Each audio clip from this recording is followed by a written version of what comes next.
नमस्कार साथियों, AD academy पर आपका हार्दिक स्वागत है। एक बार जुड़ जाइए सारे बच्चे। गुड इवनिंग विकास सर।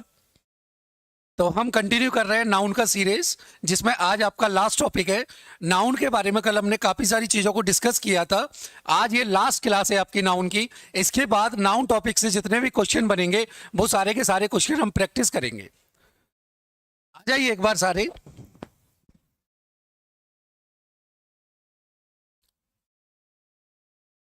चलो कंटिन्यू करते हैं। कल हमने यहां तक पढ़ लिया था।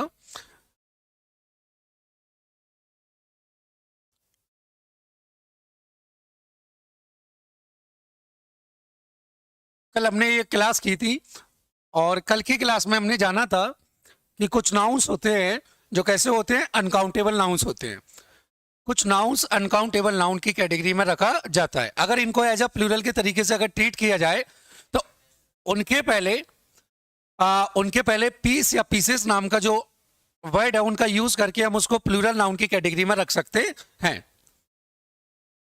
आगे हमने कुछ क्वेश्चन किए। The old furniture was covered in dust. तो the old furniture singular noun है, उसके अकॉर्डिंग सिंगुलर की वर्ब का यूज किया। ये कल क्वेश्चन हमने कर लिया था। सेकंड हमने जाना, आज हम जानेंगे कुछ नाउन्स ऐसे होते हैं जो नंबर को डिनोट करते हैं। इनको न्यूमरल नाउन कहा जाता है। कौन सा नाउन कहा जाता है? न्यूमरल्स। न्यूमरल नाउन कहा जाता है, जैसे कि 1000 है, बिलियन है, मिलियन है, लैक्स है, एटसेट्रा। यदि इन न्यूमरल नाउन्स के पहले कोई डेफिनेट नंबर का प्रयोग हुआ हो तो इनका प्लूरल नहीं बनाया जाता। इसका मीनिंग क्या हुआ? इसका मीनिंग ये हुआ, अगर टाइम का कोई डेफिनेट नंबर अगर इन न्यूमरल नाउन्स के पहले अगर यूज किया है तो उसके पहले हम किसी भी न्यूमरल का यूज नहीं करेंगे। एग्जाम्पल लिखा है, dinosaurs died out millions of years ago. Sentence एकदम परफेक्ट है, क्योंकि यहां पर हमने लिखा है मिलियंस ऑफ ईयर्स। अब मिलियंस ऑफ ईयर्स ये डेफिनेट है। अगर ये डेफिनेट है तो न्यूमरल का यूज हुआ है, और न्यूमरल का यूज हुआ है तो इनका प्लूरल नहीं बनाया जाएगा। जैसे यहां पे लिखा है dinosaurs died out millions of years ago.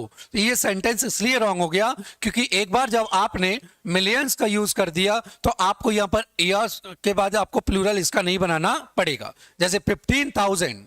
अब ये 15,000 कंप्लीट है, अपने आप में एक कंप्लीट डिजिट है, कंप्लीट एक यूनिट है। एंड वर्ड एन के लिखा वॉचर्स विजिट एनुअली। आगे लिखा है 15,000 वर्ड वॉचर्स विजिट एनुअली। 15,000 एन के लिखा वर्ड। अब यहां पर 15 नाम का वर्ड यूज कर दिया तो आपको जो न्यूमरल है, क्योंकि ये डेफिनेट है, अगर ये डेफिनेट है तो ये जो न्यूमरल नाउन है थाउजेंड्स, उसके साथ एस का यूज नहीं करेंगे। इसलिए ये वाला सेंटेंस आपका राइट है, बाकी वो सेंटेंस आपका कैसा है? रॉन्ग है। गुड इवनिंग सभी को, वेरी गुड इवनिंग जी। आपका 5 o'clock रेगुलर क्लास चल रहा है। जैसे जैसे हम क्लास में आगे बढ़ते चलेंगे आपका इंटरेस्ट अच्छा बना रहेगा, ये 100% श्योरिटी के साथ बोल रहा हूं मैं आपसे। रेगुलर आपका 5 o'clock इंग्लिश का क्लास रहता है, इसके बाद मैथ्स का क्लास रहता है, और एडी सर के द्वारा भी क्लासेस लिए जा रहे हैं। आप रेगुलर जुड़ जाइएगा। तो ये नाउन का हमारा लास्ट क्लास है। जिन भाइयों ने इस क्लास को नहीं पढ़ा है या जिन भी स्टूडेंट्स को आज फर्स्ट टाइम जुड़ रहे हैं वो थोड़ा सा पेशेंस बना के रखेंगे। आप प्लेलिस्ट में जाइएगा और पुरानी प्रीवियस क्लासेस को आप देखोगे तो वहां जाकर आपको क्लैरिटी के साथ सारी चीज क्लियर हो जाएंगी।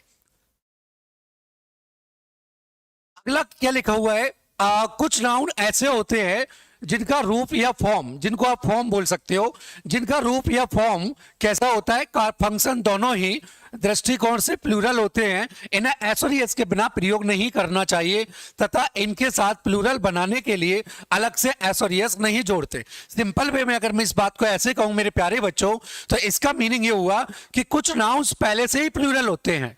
कुछ नाउन दिखने में आपको सिंगुलर लगेंगे लेकिन वो होते ऐसे हैं कि जो प्लूरल ही हैं, उनका मीनिंग प्लूरल ही आता है, उनका सेंस प्लूरल रहता है। जब उनका सेंस पहले से ही प्लूरल है तो उनमें एस और एस जोड़कर उनको प्लूरल नहीं बनाया जाता है। जैसे मैंने लिखा बाइनोकुलर्स, स्पेक्टिकल्स। अब इसका रीजन क्या है? बाइनोकुलर्स जब आपने देखा होगा तो उसके 2 पार्ट्स होते हैं। स्पेक्टिकल नहीं होता, स्पेक्टिकल्स उसके भी 2 पार्ट्स होता है। Goggles and scissors and pinners and trousers, and क्या लिखा है ब्रीफ्स। जैसे कि आपका ट्राउजर है, left leg right leg, and क्या लिखा है पिनर्स, सीजर्स, टीजर्स। सीजर्स क्या होता है, टू नाइफ्स को अगर ऐड कर दिए जाए तो वो सीजर्स बन जाता है। तो ये ऑलरेडी पहले से ही प्लूरल रहता है क्योंकि इसके पार्ट्स टू रहते हैं, जैसे कि क्लॉथ्स हुआ, शॉर्ट्स हुआ, पैंट्स हुआ, प्लायर्स हुआ, वेलोज हुआ, वेलोज फूकनी जिसको बोलते हो, या डिवाइडर हुआ, टोंग्स हुआ, आर्म्स हुआ, एंड अमेंड्स हुआ, एनल्स है, बिलोंगिंग्स है, एरियर्स है, एंड आर्काइव्स है, एंड बियोंग्स है। ये सारे के सारे आपके वो नाउंस हैं जो दिखने में तो आपको लगेंगे कैसे ये सिंगुलर, लेकिन होते कैसे हैं ये प्लूरल। सॉरी, ये कैसे होते हैं मेरे प्यारे बच्चों, ये प्लूरल है। इनको प्लूरल बनाने के लिए अब आपको ऐसा नहीं करना कि स्पेक्टिकल के साथ ये लिखा है स्पेक्टिकल्स तो इसमें एस नहीं जोड़ना या अपनी मर्जी से एस नहीं जोड़ना। ये पहले से ऑलरेडी कैसे होते हैं, ये प्लूरल होते हैं। जब ये कभी सेंटेंस का सब्जेक्ट बन जाएंगे, जब ये किसी सेंटेंस का सब्जेक्ट बनेंगे, तो ये अपने बाद आने वाला जो वर्ब है वो किस नेचर का होगा, प्लूरल नेचर का होगा। वो किस नेचर का होगा, प्लूरल नेचर का। बढ़िया। तो ये आपके नाउन्स कैसे हैं, प्लूरल हैं। अगर ये नाउन प्लूरल है तो इनमें अलग से एस और एस ऐड नहीं किया जाता है। जैसे एक एग्जांपल लिखा है, और एग्जांपल क्या लिखा है मेरे प्यारे बच्चों, मैंने लिखा ही bore a pair of red trousers. अगर यहां पर अकेला ट्राउजर होता तो ये सेंटेंस भी रॉन्ग हो जाता, लेकिन ये सेंटेंस एकदम राइट है, परफेक्ट है, क्योंकि पूरा कंप्लीट आपका वर्ड होता है ट्राउजर्स। यहां पर क्या गलती हो गया, यहां पर क्या मिस्टेक हो गया, ट्राउजर लिख दिया। ट्राउजर लिखने से क्या हो गया, ये रॉन्ग हो गया। अगला क्वेश्चन लिखा है congratulations and on your complete recovery. Sentence एकदम परफेक्ट है, क्योंकि कॉन्ग्रेचुलेशन नहीं होता, कॉन्ग्रेचुलेशंस, बधाइयां। तो ये कॉन्ग्रेचुलेशंस अपने आप में कंप्लीट वर्ड है, इसको एस और एस के साथ ऑलरेडी लिखा गया है। ये आपने विदाउट एस और एस के लिख दिया, इसलिए सेंटेंस कैसा हो गया, रॉन्ग हो गया। कैसा हो गया मेरे प्यारे बच्चों, रॉन्ग हो गया। चलो नेक्स्ट, अगला देखते हैं। कुछ नाउन्स ऐसे होते हैं जो दिखने में आपको कैसे होते हैं, कुछ नाउन ऐसे होते हैं जिनका रूप या फॉर्म कैसा होता है, सिंगुलर होता है, पर उन्हें प्लूरल माना जाता है। इनमें एस और एस जोड़कर प्लूरल नहीं बनाया जाता। ये इस टाइप से हैं। जैसे काफी सारे नाउन्स हैं जो आपको दिखने में तो आपको लगते हैं कि ये सिंगुलर हैं, क्योंकि उनको विदाउट एस और एस के लिखा जाता है, लेकिन जब उसका मीनिंग पहले से ही ऑलरेडी कैसा आता है, प्लूरल सेंस देने का वो काम करते हैं, तो वो नाउन विदाउट एस और एस के भी कैसे होते हैं, प्लूरल। जैसे कैटल है, क्लर्गी है, पीपल है, जेंट्री है, इन्फेंट्री है, कैवलरी है, वर्मिन है, पॉल्यूट्री है, एक्सेट्रा। ये सारे के सारे जो नाउन्स लिखे हैं ये ऑलरेडी कैसे होते हैं मेरे प्यारे लाडलो, प्लूरल होते हैं। कैसे होते हैं मेरे प्यारे बच्चों, ये प्लूरल नाउन है, ये सभी के सभी प्लूरल हैं। अगर ये प्लूरल है तो इनमें एस और एस जोड़कर पहले से अलग से प्लूरल नहीं बनाया जाता। इनमें एस और एस नहीं यूज करना है आपको। आपको बेसिक चीज क्या याद रखना है कि ये ऑलरेडी कैसे होते हैं, प्लूरल। अगर ये किसी सेंटेंस का सब्जेक्ट बनेंगे तो इनके बाद आने वाला जो वर्ब है वो किस नेचर का होगा, वो भी प्लूरल नेचर का ही होगा। वो किस नेचर का रहेगा, आपका वो प्लूरल नेचर का रहेगा। जैसे एक एग्जाम्पल लिखा है, cattle were grazing in the field. Cattle already आपका प्लूरल वर्ड है। अगर ये प्लूरल है तो सेंटेंस में क्या काम कर रहा है, ये डूअर का काम कर रहा है, यानी कि सब्जेक्ट बन रहा है।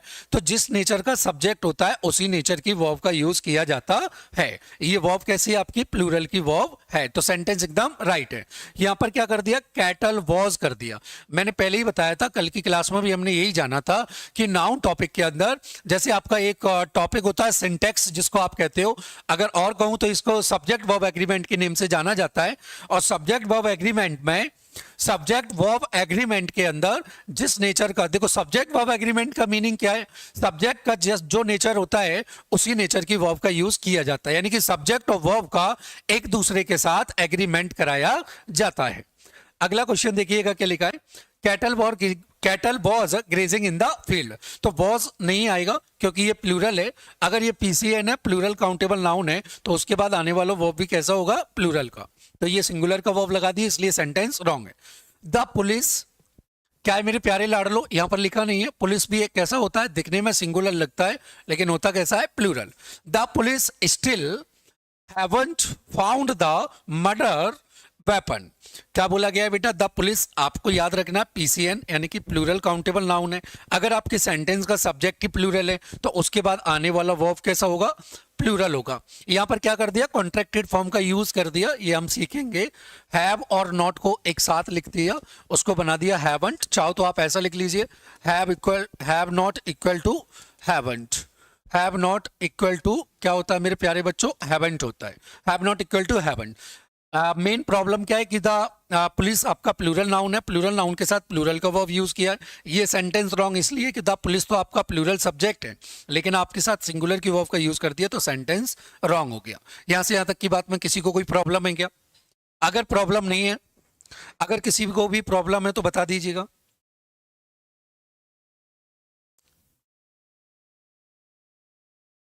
जी चलो नेक्स्ट देखते हैं क्या है। अगला क्वेश्चन लिखा है, यदि दो सेम नाउन, अब देखो इसको सिंपल तरीके से समझेंगे। यदि दो सेम नाउन के बीच अब प्रपोजिशन का प्रयोग हुआ है तो दोनों नाउन्स हमेशा सिंगुलर फॉर्म में होते हैं। कुछ भी नहीं बोला, जैसे कि काफी सारे प्रीपोजिशंस होते हैं, आपने कहा ऑन है, एट है, विद है, और क्या है मेरे प्यारे लाडलो, वाई है, इन है, इनटू है, कौन है मेरे प्यारे बच्चों, फॉर है, कौन है फ्रॉम है, कौन है मेरे प्यारे बच्चों, फ्रॉम है। ये काफी सारे और भी क्या होते हैं आपके प्रपोजिशंस होते हैं। अगर प्रीपोजिशन से टू नाउन्स को अगर ऐड कर दिया तो याद ही रखना है कि वो सेम कैटेगरी के यूज होंगे। अगर फर्स्ट वाला नाउन अगर सिंगुलर है तो उसके बाद आने वाला नाउन भी आपका किस नेचर का होना चाहिए, सिंगुलर। अगर दोनों ही नाउन अगर फर्स्ट वाला प्लूरल है तो सेकंड वाला भी कैसा होना चाहिए, प्लूरल। यही बोला है कि यदि दो सेम नाउन्स के बीच अगर किसी प्रपोजिशन का यूज हुआ है तो दोनों के दोनों नाउन्स को इक्विवेलेंट फॉर्म में उनको ऐड किया जाएगा। जैसे फॉर एग्जाम्पल, मैं एक एग्जाम्पल लिखा हमने कि activists are increasing in murder and day by day. अब ये बाय आपका कौन है, प्रीपोजिशन है, इधर भी डे जुड़ा हुआ है और इधर भी डे जुड़ा है, तो इसका मीनिंग है डे बाय डे का मीनिंग क्या होगा मेरे प्यारे लाडलो, दिन प्रति दिन। लेकिन बाय प्रीपोजिशन है आपका, बाय क्या है मेरे प्यारे बच्चों, प्रीपोजिशन है, और प्रीपोजिशन से सेम नेचर के नाउन्स को क्या किया जाता है, ऐड किया जाता है। ये बात क्लियर है सभी को? अगर ये क्लियर है, चलो क्लियर है। अगला क्या सर, यहां पर क्या फॉल्ट हो गया, activist are increasing in murder and days by days, क्या कर दिया, डेज बाय डेज। तो सेम कैटेगरी का प्रयोग हुआ हो तो दोनों नाउन्स को हमेशा सिंगुलर फॉर्म में होते हैं। यहां पर एस लगा दिया और इधर भी एस लगा दिया तो डे बाय डे होगा। अगला क्वेश्चन देखिएगा, ही सोल्ड, क्या लिखा है, vacuum cleaners and door to door. He sold vacuum cleaners and door to door. उसने क्या किया मेरे प्यारे लाडलो, उसने उसको बेचा डोर टू डोर, दरवाजे टू दरवाजे जाकर। तो डोर टू डोर सिंगुलर है, दोनों एकदम सेंटेंस परफेक्ट है। इधर क्या कर दिया उसने, डोर्स टू डोर्स कर दिया, तो सेंटेंस कैसा हो गया आपका, रॉन्ग हो गया। नेक्स्ट देखिएगा क्या है अगला, यदि अलग अलग स्वभाव के दो या दो से अधिक एडजेक्टिव्स किसी नाउन के पहले प्रयोग किए गए हों तो इस एक्सप्रेशन को प्लूरल माना जाता है। जब यह सब्जेक्ट के रूप में प्रयुक्त हो तो प्लूरल वर्ब का प्रयोग करना चाहिए। कहना यह चाह रहा है मेरे प्यारे बच्चों, क्या कह रहा है, यदि दो अलग अलग या टू डिफरेंट डिफरेंट नेचर्स के एडजेक्टिव्स को किसी नाउन के पहले प्रयोग किया गया हो एक्सप्रेशन को, उसको प्लूरल माना जाता है। कहना यह चाह रहा है कि डायरेक्टर के पहले एक डिटरमाइनर्स का यूज कर दिया, डायरेक्टर के पहले एक डिटरमाइनर्स का यूज कर दिया, आर्टिकल द, और इधर भी एक अलग से क्या है, एक नाउन है, एक नाउन आपका ये है प्रिंसिपल, और पहला वाला नाउन आपका कौन है मेरे प्यारे बच्चों, डायरेक्टर। अब मेरी बात सुनना, अगर एक ही डिटरमाइनर का यूज करते, अगर एक ही डिटरमाइनर का यूज करते, अगर एक सेंटेंस के अंदर अकेला ये डिटरमाइनर्स होता तो इसका मीनिंग ये होना था कि डायरेक्टर भी वही है और प्रिंसिपल भी वही है। लेकिन अगर दोनों के पहले दोनों के दोनों नाउन्स के पहले अगर डिफरेंट डिफरेंट क्या कर दिया, एडजेक्टिव या डिटरमाइनर्स का यूज कर दिया तो ये दोनों के दोनों डिफरेंट हो गए हैं, इसका मीनिंग चेंज हो चुका है कि प्रिंसिपल अलग है, डायरेक्टर अलग है। तो क्या बोला गया, the director and the principle of the school have arrived. अब मेरे प्यारे बच्चों कंफ्यूज नहीं होना है, भले ही आपकी वर्ब यहां पर लिखा हुआ है, ये आपका कौन है, हेल्पिंग वर्ब, लेकिन ये किसके सब्जेक्ट कौन है आपके सेंटेंस का, ये पूरा कंप्लीट सब्जेक्ट है, ये पूरा का पूरा कंप्लीट आपके सेंटेंस का क्या है, सब्जेक्ट है। The director and the principal आपका कंप्लीट सब्जेक्ट है, तो हैव नाम का वर्ब उसकी अकॉर्डिंग यूज किया गया है। आगे लिखा है the director and the principle of the school has नहीं आएगा, क्योंकि अभी थोड़ी देर पहले जाना था कि जिस नेचर का आपके सेंटेंस का सब्जेक्ट होता है उसी नेचर की वर्ब का यूज किया जाता है। जैसा सब्जेक्ट रहेगा वैसी वर्ब का यूज हम करेंगे। सिंगुलर सब्जेक्ट के साथ सिंगुलर वर्ब का यूज करते हैं, अगर प्लूरल सब्जेक्ट है तो प्लूरल की वर्ब का यूज किया जाता है। इतनी बात क्लियर होगी आई थिंक सो। आगे लिखा है cultural and social life in America are not very difficult to क्या लिखा अंडरस्टैंड। अब यहां पर क्या लिखा, कल्चरल अलग है एंड सोशल लाइफ अलग है। कल्चरल एंड सोशल, ये तो these are the two different nouns and convey the different meaning of the sentence. क्या कहना चाह रहा है कि कल्चरल एंड क्या लिखा मेरे प्यारे बच्चों सोशल, ये दोनों ही डिफरेंट है, एंड से जुड़ा हुआ है। ये आपका हो गया पीसीएन, प्लूरल काउंटेबल नाउन, यानी कि प्लूरल सब्जेक्ट है। अगर ये प्लूरल है तो प्लूरल की वर्ब का यूज कर दिया। यहां क्या कर दिया उसने, cultural and social life in America is नहीं आएगा, इज बिल्कुल भी नहीं आएगा। अगर दोनों के पहले, या जैसे कि फर्स्ट वाला सेंटेंस था, अगर ये आर्टिकल द अकेले डायरेक्टर के पहले लगा होता, प्रिंसिपल के पहले नहीं लगा होता, तो ये पर्सन सेम रहता, ये पर्सन सेम रहता, लेकिन उसके प्रोफेशन डिफरेंट हो सकते हैं, क्योंकि वो एक पर्सन एक अच्छा सिंगर भी हो सकता है, एक अच्छा डांसर भी हो सकता है, उसकी टू क्वालिटीज हो सकती हैं। सर हम ये आइडेंटिफाई कैसे करेंगे सेंटेंस के अंदर कि सर ये इसकी डिफरेंट क्वालिटीज हैं? भैया दोनों के पहले डिफरेंट क्या लगा होगा, डिटरमाइनर्स। आर्टिकल्स को किस कैटेगरी में रखा जाता है, डिटरमाइनर। आर्टिकल दा लगा हुआ है डायरेक्टर के पहले और प्रिंसिपल के पहले भी आर्टिकल दा का यूज किया गया है। तो ये डिफरेंट क्या है मेरे प्यारे लाडलो, ये डिफरेंट डिटरमाइनर्स का यूज हो जाने से ये क्लियर हो गया कि डायरेक्टर अलग है और प्रिंसिपल भी अलग है, इसलिए यहां पर प्लूरल का वर्ब एकदम परफेक्ट है। ये हैव नाम का वर्ब प्लूरल का वर्ब है। इतनी बात क्लियर है मेरे प्यारे भाइयों को। चलो नेक्स्ट देखते हैं क्या है। तो ये नाउन आपका सीरीज था, ये नाउन आपका टॉपिक था, और ये नाउन टॉपिक आपका कंप्लीट हो चुका है। रेगुलर, चलो एक बार इसको स्टार्टिंग से जान लेते हैं। रेगुलर आप 5 o'clock आकर जुड़िएगा एडी एकेडमी पर, आपको रेगुलर सारी की सारी कंप्लीट क्लासेस पढ़ाई जा रही हैं। चलो एक बार एक जल्दी से एक रैपिड फायर देखते हैं, इसका क्विक रिवाइज करते हैं हम सारे। हमने सबसे पहले पढ़ा था काइंड्स ऑफ नाउन, कि काइंड्स ऑफ नाउन्स क्या होते हैं। तो हमने पढ़ा था सबसे पहले first of all common noun, proper noun, abstract noun, collective noun, material noun, ये सारा पढ़ा था। ये 5 टाइप्स ऑफ आपके नाउन्स होते हैं। इसके बाद हमने क्या जाना था कि कॉमन नाउन क्या होता है। हमने क्या जाना था मेरे प्यारे बच्चों, हमने जाना था कि कॉमन नाउन क्या है। अब ये कॉमन नाउन है, जातिवाचक संज्ञा इसको कहते हैं। इट रेफर्स टू द एन के लिखा class of a person, place, animal और thing. It also refer to a thing और an individual in general, and some of the common nouns are man, ocean, cat, country. हमने क्या बोला, common noun जातिवाचक संज्ञा होता है। ये इंडिविजुअल के बारे में बात ना करते हुए इंडिविजुअल को रेफर नहीं करता, ये क्या करता है, ये कॉमन यानी कि पूरे ग्रुप को रेफर करता है, पूरी कैटेगरी को रेफर करता है, उसी को हम कॉमन नाउन के नेम से जाना जाता है। कॉमन नाउन सिंगुलर या प्लूरल दोनों ही टाइप से हो सकता है। हमने जैसे एग्जांपल लिया था, ओशियन हुआ, कैट हुआ, कंट्री हुआ।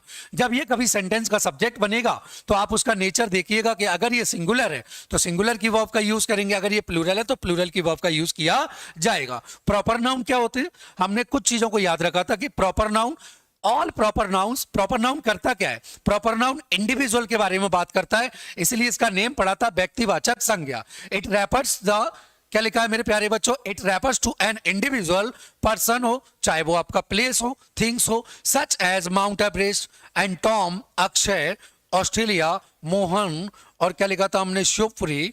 क्या लिखा मेरे प्यारे बच्चों, शिवपुरी, मोहन है, शिवपुरी है, ग्वालियर है, आप एनी प्लेस का नेम लिख दीजिए। तो ये इंडिविजुअल के बारे में बात करता है। मेन इंपोर्टेंट बात हमने क्या याद रखा था, all proper nouns are uncountable. दुनिया का कोई भी प्रॉपर नाउन हो, वो सभी के सभी प्रॉपर नाउन कैसे होते हैं, अनकाउंटेबल नाउन होते हैं। कैसे नाउन होते हैं, अनकाउंटेबल। जब ये कभी सेंटेंस का सब्जेक्ट बनेंगे तो अनकाउंटेबल नाउन हमेशा कैसा होता है, सिंगुलर होता है। और सिंगुलर सब्जेक्ट रहेगा तो उसके बाद आने वाली वर्ब भी कैसी रहेगी, सिंगुलर। एक बात हमने याद रखा था कि abstract noun, sorry, proper noun के पहले किसी भी डिटरमाइनर का यूज नहीं किया जाता है, क्योंकि डिटरमाइनर का यूज इसलिए नहीं होगा क्योंकि ये नंबर को डिनोट नहीं करता है। अगला देखिएगा क्या है, अगला नेक्स्ट पॉइंट हमने जाना था क्या जाना था मेरे प्यारे बच्चों? Abstract noun. एब्स्ट्रैक्ट नाउन क्या जाना था? एब्स्ट्रैक्ट नाउन वो नाउन्स होते हैं, एब्स्ट्रैक्ट नाउन वो नाउन्स होते हैं जिनको हम देख नहीं सकते, जिनको हम टच नहीं कर सकते, एंड इनको हम काउंट भी नहीं कर सकते, ओनली फील कर सकते हैं। उन नाउन्स को हम एब्स्ट्रैक्ट नाउन की कैटेगरी में रखा गया है। All abstract noun are uncountable. जैसे कि फॉर एग्जाम्पल के लिए लिखा है, इसमें ये लिखा हुआ है कि जैसे कि भाववाचक संज्ञा, यानी कि हम ओनली फील कर सकते हैं, जैसे कि इनका कोई भी फिजिकल प्रॉपर्टी नहीं होता है, सच एज जैसे कि ब्यूटी हुआ, ऑनेस्टी है, काइंडनेस है, गुडनेस है, justice, happiness etcetera. It mainly and denotes an idea, quality और स्टेट। स्टेट यानी कि अवस्था। ये क्या करते हैं मेरे प्यारे बच्चों? ये किसी भी क्वालिटी को रेफर करते हैं, किसी स्टेट को रेफर करते हैं, या किसी भी आइडिया को डिनोट करने का काम करते हैं। हमने कुछ एग्जाम्पल जाने थे इसके। आगे लिखा है कलेक्टिव नाउन्स क्या होता है? समूहवाचक संज्ञा। It refers to a group of collection, and क्या लिखा? Person, animals, things and such as, जैसे कि ऑडियंस। अब ये कलेक्टिव का मीनिंग क्या है? ये कलेक्शन को दिखाता है, पूरे ग्रुप के कलेक्शन को दिखाता है। इट रेफर्स ग्रुप या फिर कलेक्शन को दिखाता है, चाहे वो कलेक्शन किसका हो? पर्सन्स का हो, चाहे वो एनिमल्स का हो, चाहे वो थिंग्स का हो, चाहे वो काय का हो, पर्सन, एनिमल या थिंग्स का। जैसे एग्जाम्पल लिया था ऑडियंस, हमने लिखा था फैमिली, बैंड, टीम। क्योंकि मेरे प्यारे बच्चों आप सभी जानते हो ऑडियंस क्या होता है? काफी सारे पीपल एक साथ गैदर्ड करके बैठे हुए हैं, उसको क्या बोला जाता है? ऑडियंस। हमारे परिवार में काफी सारे मेंबर्स हैं, उसको हम फैमिली बोलते हैं। क्या बोला जाता है? फैमिली। तो ये इंडिविजुअल को रेफर नहीं करता है, ये काउंटेबल या प्लूरल काउंटेबल या सिंगुलर काउंटेबल दोनों टाइप का, टू टाइप्स का हो सकता है। अगला हमने क्या पढ़ा था? Material noun. क्या पढ़ा था हमने? Material noun. क्या पढ़ा था हमने? मटेरियल नाउन पढ़ा था। क्या हो गया? हमने क्या, इधर देखिएगा। हाँ, अगला कौन सा है आपका? मटेरियल नाउन है। क्या है मेरे प्यारे बच्चों? मटेरियल नाउन है। अब मटेरियल नाउन में क्या होगा? मटेरियल नाउन में, मटेरियल नाउन का मीनिंग क्या होता है? पदार्थवाचक संज्ञा। क्या होता है मेरे प्यारे बच्चों? पदार्थवाचक संज्ञा। मटेरियल नाउन पदार्थवाचक संज्ञा है। A noun of a material and denotes the matter or substances to which things are made। यानी कि एक ऐसा मटेरियल जिससे न्यूवन थिंग्स जनरेट की जा सकती हैं या क्रिएट की जा सकती हैं, उसी को हम मटेरियल नाउन बोला जाता है। एक ऐसा मटेरियल जिससे हम क्या कर सकते हैं? न्यूवन थिंग्स को क्या किया जा सकता है? क्रिएट किया जा सकता है। जैसे ये पेन है, तो ये मटेरियल की कैटेगरी में नहीं आएगा, ये मटेरियल की कैटेगरी में नहीं आएगा। उसका रीजन क्या है? क्योंकि ये पेन तो सर पहले से ही ऑलरेडी किसी मटेरियल से बना हुआ है। अब पेन का आप क्या बना दोगे? नो सर, इसका तो कुछ भी नहीं बनेगा। लेकिन सर ये पेन जिससे बना है, आयरन है, प्लास्टिक है, जैसे ये लिखा हुआ है सिल्वर है, आयरन है, सैंड है, प्लास्टिक है, ये सारे के सारे मटेरियल। जैसे गोल्ड लिख दीजिए आप, क्या लिख दो मेरे प्यारे बच्चों? गोल्ड है। ये सारे के सारे आपके किस कैटेगरी में आएंगे? मटेरियल नाउन की कैटेगरी में आएंगे। एयर है, तो इनसे न्यूवन थिंग्स बनाकर जनरेट या क्रिएट की जा सकती हैं, उनको हम मटेरियल नाउन की कैटेगरी में रखा गया है। आगे चल के नाउन्स को हमने टू टाइप्स में कैटेगराइज किया। एक होते हैं आपके काउंटेबल नाउन्स और एक होते हैं आपके अनकाउंटेबल नाउन्स। याद रखना, काफी सारे बच्चे कल कंफ्यूज हो रहे थे, जैसे कि कमेंट आया था उनका।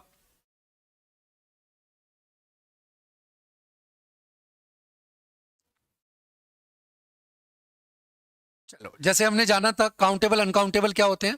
काउंटेबल नाउन्स वो नाउन्स होते हैं, काउंटेबल नाउन्स वो नाउन्स होते हैं जिनका नंबर 1 पॉसिबल है, जिनका नंबर 1 पॉसिबल है। यानी कि these nouns are starting can be count. यानी कि ऐसे नाउन जिनको हम काउंट, या काउंटिंग की सबसे स्मॉलेस्ट यूनिट क्या होती है? स्मॉलेस्ट यूनिट क्या होती है मेरे प्यारे बच्चों? आपने कहा सर काउंटिंग की सबसे स्मॉलेस्ट यूनिट होती है 1। यानी कि गिनने की सबसे छोटी इकाई 1 कहलाती है। और जिस भी नाउन का नंबर यदि 1 पॉसिबल है तो वो नाउन काउंटेबल की कैटेगरी में रखा जाएगा, या जिस भी नाउन का नंबर 1 पॉसिबल नहीं है उसको अनकाउंटेबल की कैटेगरी में रखा जाएगा। तो ये काउंटेबल अनकाउंटेबल पढ़ा था हमने कल। आगे देखिएगा, काउंटेबल नाउन्स ये हमने समझ लिया था। फिर हमने अगला लॉजिक इसका ये जाना था, क्या ऐसे नाउन्स, कोई नाउन है आपको उसका नहीं पता कि ये काउंटेबल है कि अनकाउंटेबल है, ऐसे नाउन्स जिनका सिंगुलर से प्लूरल बनाया जा सकता है और उसका मीनिंग चेंज यदि नहीं हो रहा सिंगुलर से प्लूरल बनाते टाइम, तो उस नाउन को हम किस कैटेगरी में रखते हैं? काउंटेबल की कैटेगरी में रखा जाता है। ऐसे नाउन जिनका सिंगुलर से प्लूरल एस और एस लगाकर बना तो रहे हैं लेकिन उसका मीनिंग डिफरेंट हो रहा है, तो वो नाउन अनकाउंटेबल की कैटेगरी में रखा जाएगा। तो ये हमने काउंटेबल अनकाउंटेबल पढ़े थे। फिर हमने कल केसेस जाने थे, नॉमिनेटिव और ऑब्जेक्टिव केसेस जाने थे। ठीक है, इसके बाद हमने काफ़ी सारे एग्जाम्पल जाने थे। तो ये हमारी कल की क्लास थी और यूट्यूब पे आपको ये मिल जाएगा।